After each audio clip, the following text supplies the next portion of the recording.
So I ever told you about the time I was chewing Virgin? Oh, Virgin, man. Oh my God, what happened to Virgin? So listen, bro. I had, come up with this. It was a proprietary technology that it was almost like if you made Gore-Tex sparkly and like it was a paint. And more like a pastel, right? And made everything look like baked sneakers and diamonds. Not like literally made, but I'm saying that like pastel made it look like that mixed with diamonds, right? That's just, I called it Shiny Max. Okay, so anyway, long story short,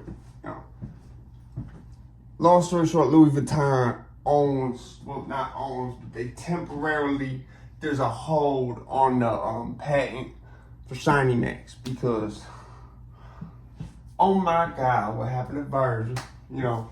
Basically what happened was I showed it to Louis Vuitton, right? Louis Vuitton was fucking with it. Now, I'm not a clothing designer. I don't design clothes, right? I'm a how do I say this?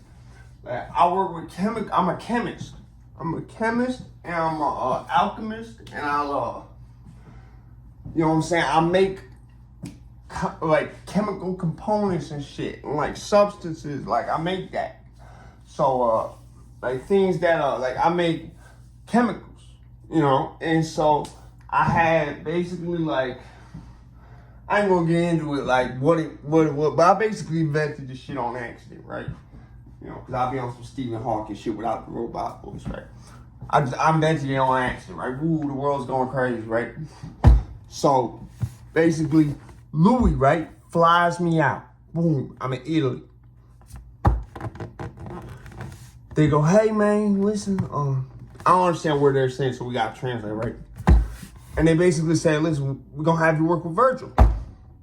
Virgil's got all these designs, you show him how to do the thing with the Shiny Max. You protect the Shiny Max, because if that winds up in the hands of Nike or somebody else, we gonna say that you fucking was trying to finesse us, and there's a do not compete clause in that contract. So basically, long story short, I'm like, okay, where Virgil? I'm like, okay, so he come in the meeting. I don't know where they paid him from, but they just paid him to come in the meeting, right? And then we leave. I leave with Virgil, right? So everything's good, everything cool. Like they say, okay, here's how we're gonna do it. Basically, make 36 prototype colorways. We'll select anywhere from like 3 all the way up to like the highest would be 20, but if we did that, like 4 or 5 colorways would be limited edition. Like 3 of those would be like so rare, it would be like in like 5 years, because like, people, lose clothes, wear through clothes, whatever. Those colorways could be like a moon rock one day, right? Those 3 out of the 5, like limited, 3 of those would be limited, right? So, and like we're doing that way, people wouldn't even know that when they bought it, right? So, anyway, we got all the schemes is going. We got all these schemes going. We pulled that Virgil shit at the Off-White, right? Boom, he got the shades on, right? I don't know why I didn't say that till now, but yeah, he got the shades on. And we in a Lincoln Navigator. I'll never forget this truck, man, because it was lowered with 28s on it. And the whole shit was cocaine white. The rims white. The fuck body had a wide body kit on it. The motherfucker had like 95% tints on his shit. I remember I got out the car and I left my phone in the car, but I didn't know that because I couldn't see in the car. So I said, yo, Birds, unlock the car, let me. My phone was right there. I said, God damn, I was staring right at it. I couldn't even see it. I ain't gonna lie, that car started giving me ideas. That car combined with like how like the police in Italy seem like to just like mind their business. like I put it like this, it was almost like the police was within earshot, but no one was screaming for them ever. It was like they was just there for show. I said, goddamn, I wish police was like that in America. I wish you could just like blow a stop sign right for the police and they just gonna keep standing there. You could just fucking gun it right through a fucking red light right for the police. They just gonna be standing there. They not even in the cars. What they gonna do? Run after you? They gonna commandeer a vehicle? So anyway, so like we get out the shit at the off-white shit, me and Virgil.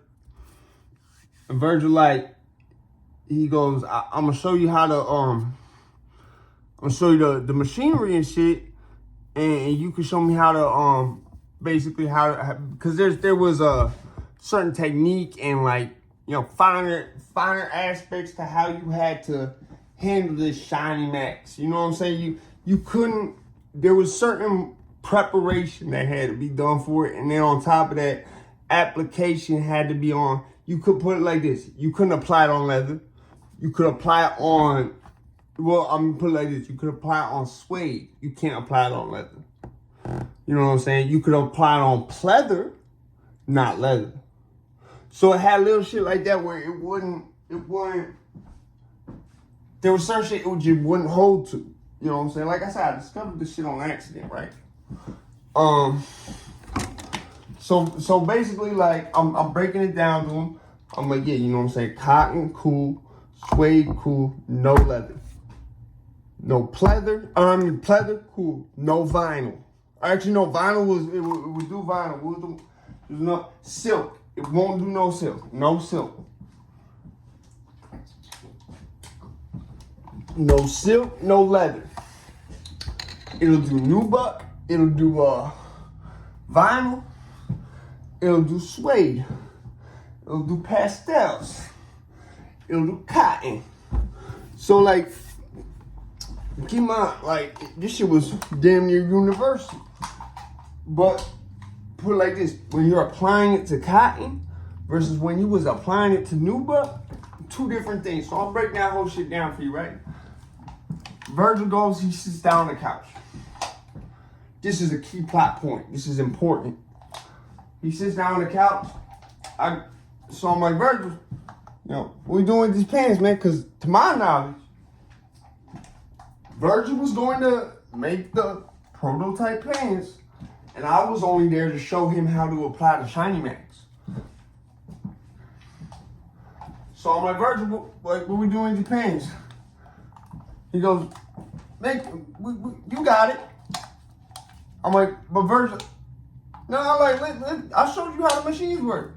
So me, you know, I'm not trying to argue, you know what I'm saying, while I'm a guest in the house, and I'm trying, fuck it, I'll make the pants.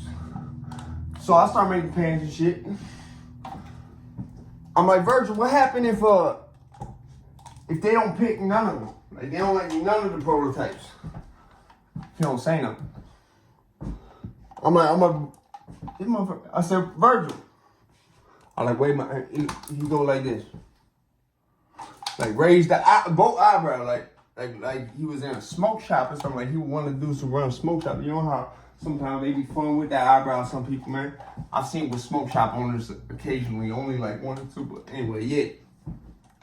So Virgil does weird, basically like, act like he ain't hear me. I said, Virgil, I put together 16 prototype colorways, right? I'm put together another 16. I said, but I need to know what happens if they don't fuck with none of these colorways, Virgil. And he just looked at me like this.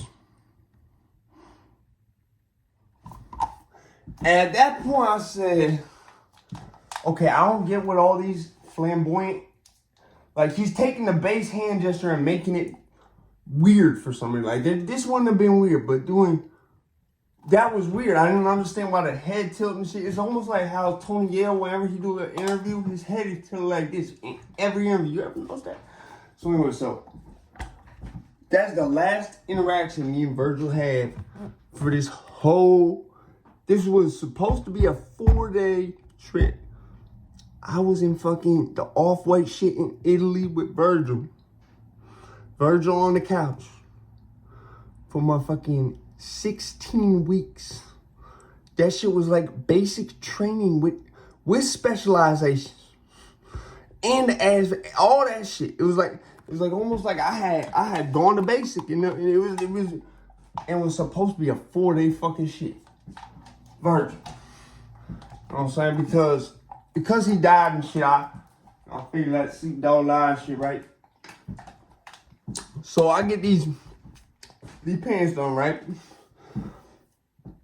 Corporate comes to boom, okay? The Louis motherfuckers is in this bitch. They like, now they fucking with the pants. They say, okay, these 7 right here, these are the money makers. And then these 2, those, the moon rock.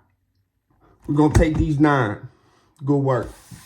So I boom, but then they come back. They say, hey, how about double or nothing? Like they was like literally like leaning on it. Like they even was like leaning. They had the posture like a motherfucker in a casino when they said it. I just thought that shit was weird to me. And keep in mind, the whole time it's going on, we're all talking here. Virgil is still on the couch. And that gets very important. I'm gonna tell you why in a second. Almost done, bear with me, right? So they go, listen, make us some shoes too. Virgil, you think you could do that? He says nothing. They go, okay, thank you, Virgil. I said, that man didn't say he was gonna do that. And I don't think they know that. Because the way they had said it in the meeting, they was like, nah. Like, you gonna just, and Virgil gonna make the shit.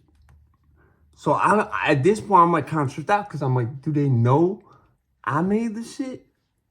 Like, it was almost like, it seemed like they did, but it seemed like they didn't. So, like I said, because the traffic and shit, all the other shit, what happened to Virgil, I don't let this go, but I figured I need to clear the air and shit, you know, for my purposes. So, because it's my time now. So, anyway, what happened was, I'm like, all right, I'll get this shit. The only thing is with shoes, we're gonna have to do everything nubuck and nubuck and suede with like maybe pleather or vinyl accent, right?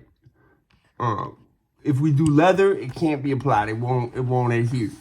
Like, or I mean, it won't stick to it. It will not stick. But basically, what we'll do is it will bind with certain fabrics to create this, like, it was almost like if you had with a way to make crystal rock candy, like them little lollipops that look like crystals and shit, make that on your shoe and make it like a very precise, like almost like that, but if you was applying like a vinyl to your car type shit, where it was like very precise in what the design was, right? So